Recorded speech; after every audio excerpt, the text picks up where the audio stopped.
Bonjour docteur. Bonjour Pauline. J'ai plusieurs questions à vous poser. Suite à des expériences récentes, notamment lors d'un déplacement professionnel, j'ai été malade et j'ai eu beaucoup de difficultés à trouver un médecin. Est-ce une situation normale?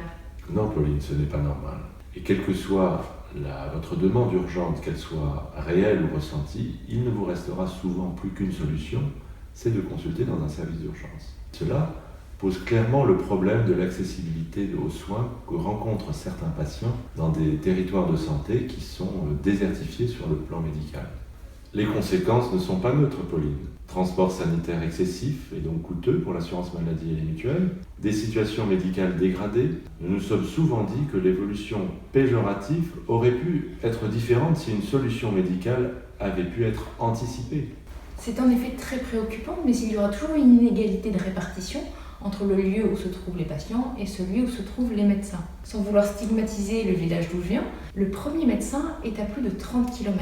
Alors les gens continueront à être malades, mais concrètement, quelles sont les solutions?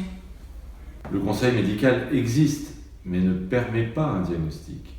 La télémédecine est un vrai acte médical par Internet, spécialement avec l'aide des objets connectés. Le patient a une demande, des symptômes, des résultats d'analyse, des radios, scanners, dans son dossier médical qui est accessible au médecin généraliste ou spécialiste. Ce médecin est disponible dans un autre lieu, l'un et l'autre vont pouvoir réaliser une téléconsultation. Voilà ce qui pourra permettre de gommer cette inégalité d'accès aux soins et éviter peut-être des dépenses inutiles. Merci, mais les soins et les médicaments sont-ils remboursés? Les médicaments sont remboursés, ça ne pose pas de problème. C'est juste la façon dont l'ordonnance est émise qui est différente.